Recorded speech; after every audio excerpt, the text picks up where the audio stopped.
Once upon a time, in a magical forest hidden from the eyes of the world, there was a small, curious fairy named Lila.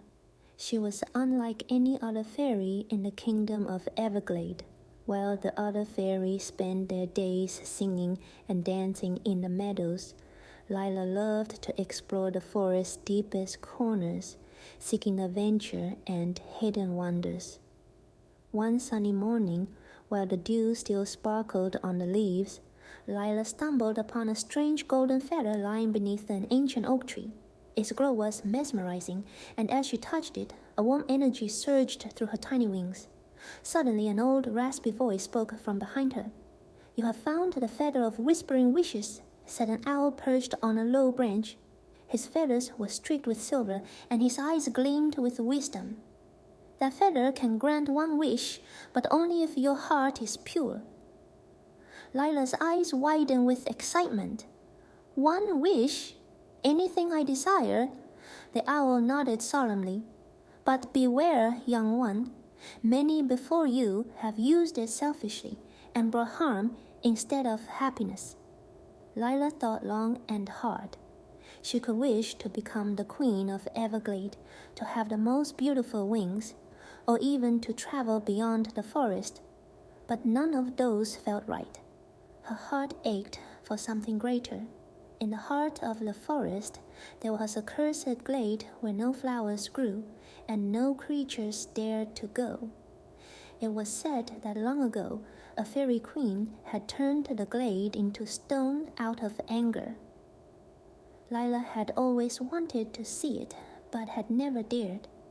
Now, with the feather in her hand, she decided to venture there. The glade was colder than she imagined. The trees were lifeless, their branches stretched out like bony fingers. In the center stood a stone statue of a fairy with her hands covering her face as if in sorrow. Lila felt her tiny heart tighten.